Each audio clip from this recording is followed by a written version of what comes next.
Alright, so hello to all those from Y. Today you are watching the old Bernie YouTube channel, or at least the backup channel.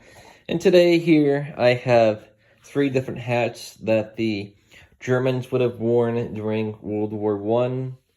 Of course, there is an exception to that, to where I have a World War II helmet that I'm still kind of showing up for World War One. But so first we have here is the field cap, or the kafan.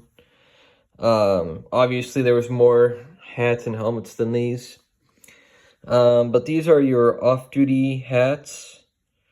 Sometimes they would be worn in the field. I guess they were just more light and more comfortable, it seems like.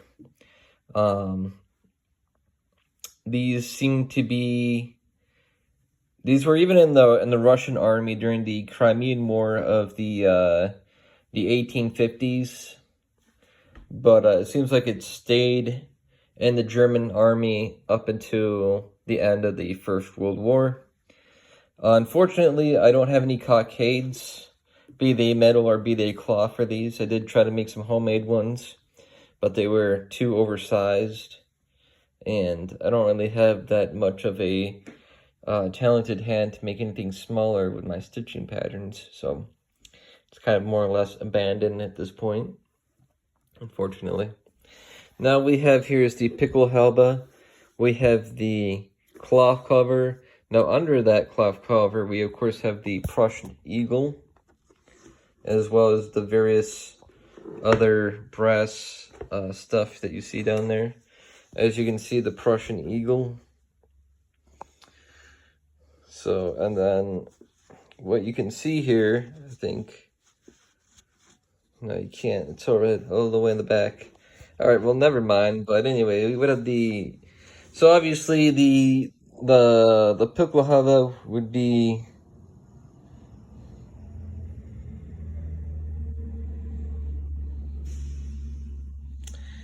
sorry, a text message just came up.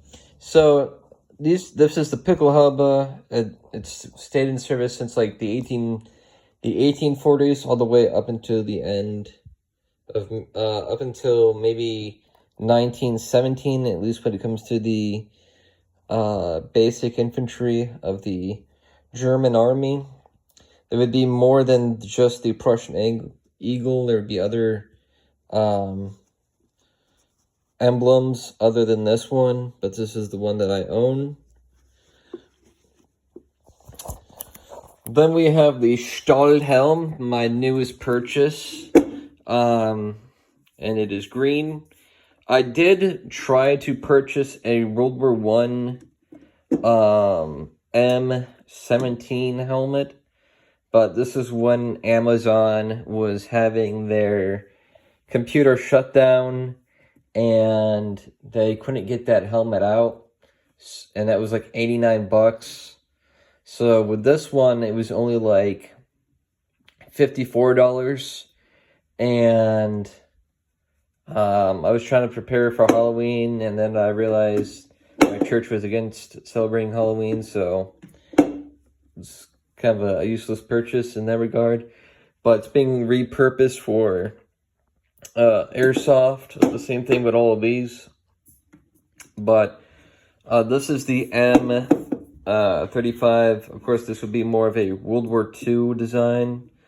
But during World War One, not only would you have rivets like these, the same thing on the other side and on the back, but these air lugs would be further up, I think, on the helmet, if I'm not mistaken, and they would be more protruding outwards, so that not only for airflow, but so they could fit an extra layer of steel on here, or whatever it was they used to make sure that you weren't being shot in the head with a bullet. I don't know how reliable they were. I don't know how reliable the shields were over the helmets, considering, you know, helmets are mostly used for surviving shrapnel. But what we have in here is the leather lining. This, for some reason, is plastic. I don't know why they kind of cheapen out on that, but there's that. It's got adjustable headliner on top. There's various other things. But these are the, well, I mean, obviously, aside from this helmet, these are really the three things they would have worn mostly. There would be a Jaeger Shako, or Shako, however you pronounce it in German, but which would be like very similar to the Napoleonic kind of hats, but shorter, and would have had a plume. And then there's obviously some other police caps that would have had the Iron Cross on them for the Lancer units. But I obviously don't own any of that stuff. So, but these are it for as far as I own these things. So, that's what I wanted to show you guys. Thank you guys for watching. Bye-bye.